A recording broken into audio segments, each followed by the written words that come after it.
So this is a 1976 Citroen 2Cv6 Club. It belongs to a good friend of mine who's in his mid-80s. He's owned the car for several decades, purchased it from a French woman who imported it when she moved to the States. When she left the States, she chose to leave it here, and he purchased it at that time. It's France's answer to Germany's Volkswagen Bug or to the British Mini Coopers. It's a car made for the common folk, inexpensive to acquire it, new, and therefore, as you would expect, it doesn't have any creature comforts, to say the least.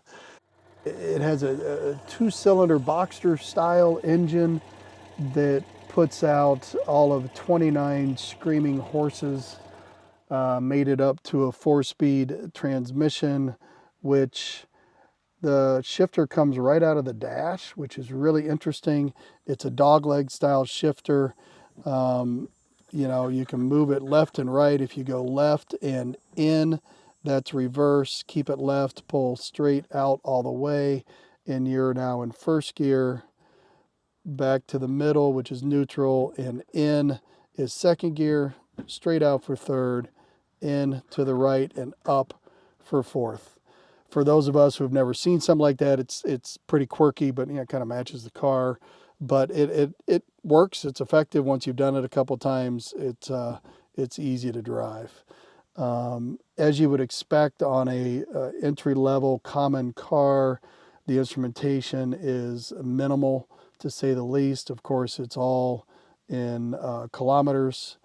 This little guy here flashes your headlights. I do not know what this does. This is windshield wipers. I do not know what this does. I'm assuming this is bright lights, and your headlight switch looks to me to be over here. Could be wrong, don't know for sure. Down here, pretty cool. This is your choke, and when you pull it out, it illuminates, telling you that the choke is on. I think that's pretty cool. Not sure what this little lever is. There's a dial up under here.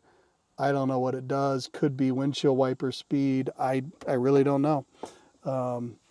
This looks like it has to do with a heater, obviously. Cold, warm. Over here, you've got traditional turn signals, of course. And then one of the crazier things I've ever seen is this dial right here.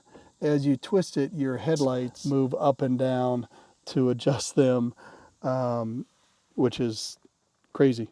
But that's it, really for the inside, no creature comforts. If you want to get out of the door, you just lift that and open the door. There are no door locks that I can see. It probably has them somewhere. I just don't know where they are. Take a gander at these windows here. They don't roll up. They fold up, clip into place here. You can unclip it, put it down. It will lock itself into place with this little locking mechanism right here. You can push it out, and then the window opens. And then if you want to prop the window open, you just hold this little almost coat hanger looking thing. And then as you can see, that holds it into place, and it keeps the window at an angle where you at least get some movement. And I'm sure then if it's raining, in theory, it wasn't going to leak any water, but I guarantee it had to leak water. In the back, you have no opportunity to raise or lower the window. On a hot day, you literally can roll back the roof, and it's an open top car. Pretty cool. So there's a mechanism that you flip up with your hand up under the front bumper, which then leads to this little device right here that if you push it forward, that allows the hood to open up. And then there's a big old rod that comes up and holds this exceptionally flimsy hood setup up to expose this two-cylinder, 29 horsepower behemoth of an engine. Carbureted, of course. This carb was just rebuilt. It's a boxer style engine as I understand it. You know, starter sits right down here. He exposes the flywheel.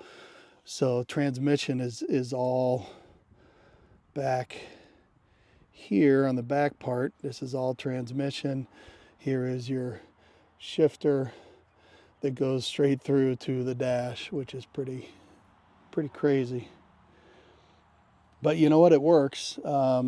This thing, I'll start it up here in a second. It just purrs. And they weren't trying to make a race car out of it, of course. They're just trying to make transportation for the common people. And that's what it is. So we'll give it a start.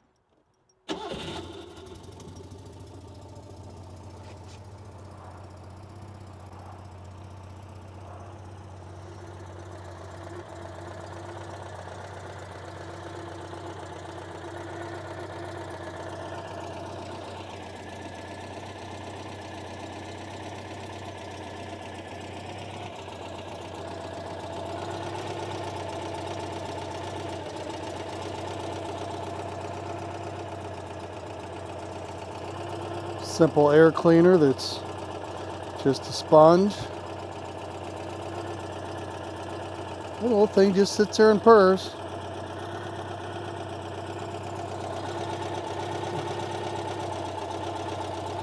Twist that back on and it's back in place. The interior is, you know, exactly what you would expect. Super simple, but it works. I'm 6'4" and a big dude, and I did sit in the back seat to shoot a video. It was pretty comical, but I got in it. I certainly would not want to get in a wreck in this thing, but it does what it does. It's a fine little car.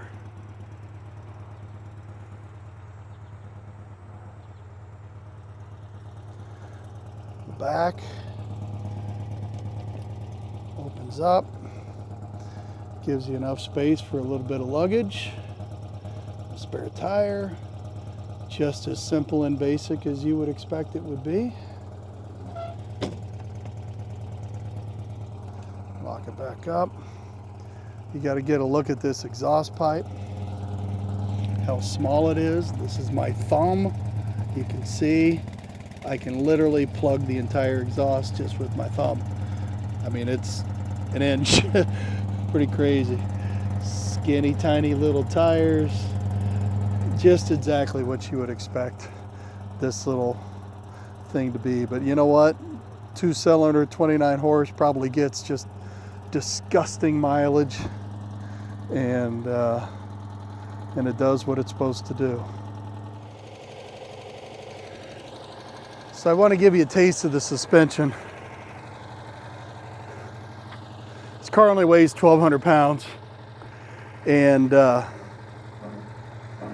there's your suspension on this thing. But the shocks are horizontal on each side. Of course, there's 4 of them, 2 per side, but this thing just bounces all over the place. Pretty crazy. Nope, no thank you.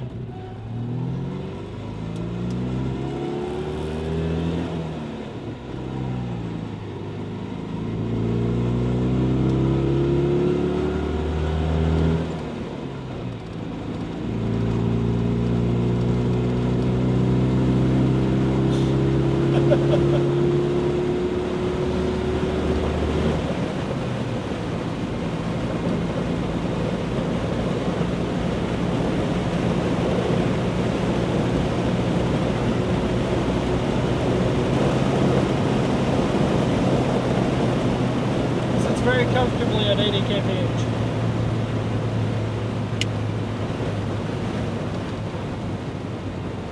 Try not to take out the bicyclists.